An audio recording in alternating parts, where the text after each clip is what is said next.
We're here with Cobber head coach Terry Horan as he heads into the final week of the regular season, coming off a tough loss against third-ranked St. Thomas last Saturday at home, but which turned out to be a pretty good game. Did you think going in it was going to be that defensive, with the teams only getting 28 points total on the board? Yeah, that's interesting because we both have been averaging well above the 30s, and a lot of times when you're in games like that, you got two really good defenses, and their defense is solid. I mean, they're athletic, they got good size, they put a lot of pressure on us, and we just weren't consistent enough offensively, and they had a lot to do with that.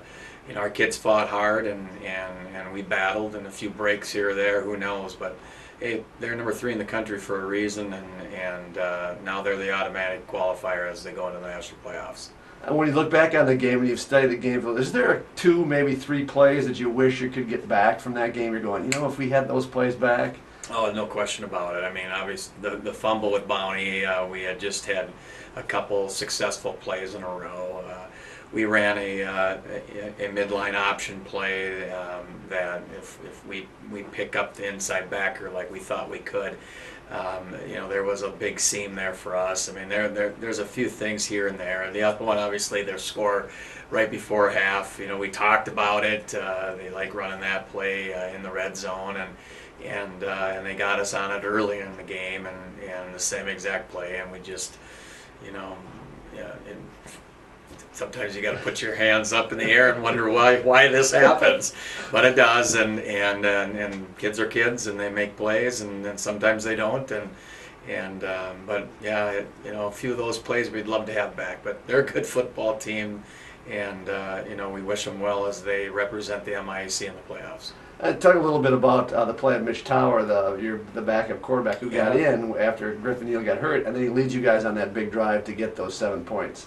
Yeah, Mitch Tower is athletic. We had a good battle, obviously, early in camp with Mitch and Griffin, and Griffin had won out, but Mitch does a lot of good things for us. He's the perfect backup because he's athletic, that he can hurt you with his arm and his legs, and he knows our offense. So we really we don't miss a beat a whole lot, and he had the best run of the day. It was a scramble, but yet.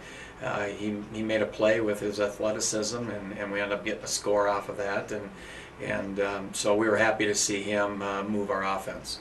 Now, going forward, has there been a lot of trying to get the guys back up after the game on Saturday and try to get them ready? How have they responded, from that game on Saturday, and trying to get them back to the emotional level that they need to be on for this week? Yeah, exactly. I mean, when you're playing an emotional game like that, and our intensity level last week prior to that game was sky high, even throughout the week of practice, and obviously there's always that tendency to be, down a little bit, but, we can't afford to be. I mean, we're still in the thick of things, and I mean, we need to have a great showing on Saturday and get a W, and then see what happens for the national playoffs. But we're still in the thick of it, and when you can go into week 10 and you still can say that you're in the thick of it, you've done some great things, and our kids need to hang a hat on that and come ready to go. What does Gustavus bring to the table? I know they haven't had the best season, but still they've posted some great results. Offensively, what going to give you trouble on Saturday? It all depends on the quarterback. They've played 2 quarterbacks.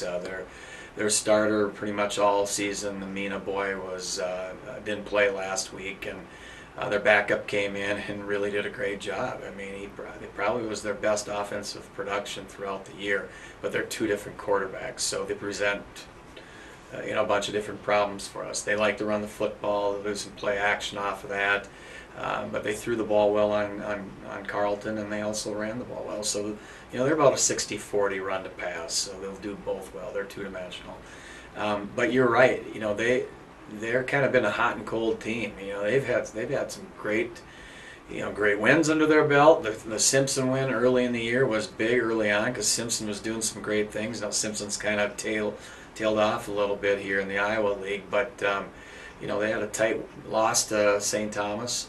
Augsburg beats them on a Hail Mary, so they're very capable. And Pete Haugen does a great job down there. They got a good staff, and we got our hands full. That's for sure. What about defensively? How can what can you be successful against them defensively? Well, we got to do what we've been doing all year. I mean, we can't change who we are. We're going to see a different front than we're used to seeing, and that even front that they like to run. They've got two really nice D tackles that put a lot of pressure on people, and they've got three good linebackers too. And their secondary is always solid. They always play us tough, and I expect nothing different than that. Now going in, finally, Brett Bounty's a couple of touchdowns away from tying a record. So he needs 2 to tie your record for the most career touchdowns. Let's say he's got 2, and you're going into that second half and that fourth quarter to get down the goal line. Do you still call that ball up the middle, or you go for a fade route? I think Brett Bounty would really like to be tied with his head coach. And no, we gave him a hard time about a couple of weeks ago in our chapel. When the chaplain for the day was talking about how he read in the forum how he's so close to my record, and I shouted out, "Looks like we're throwing the football today," and I'm totally joking. I would absolutely love Brett Bounty to get that record, and we certainly hope he does. I mean, he's less than 30 yards, I believe, to go over 1,000 yards rushing on a year for a fullback. In this day and age, with all the spread offenses, that's pretty much unheard of, and really the type of back that he is. I mean, he's a north and south guy, but I would absolutely love that workhorse to get that because he deserves it. Good luck on Saturday. Thank you.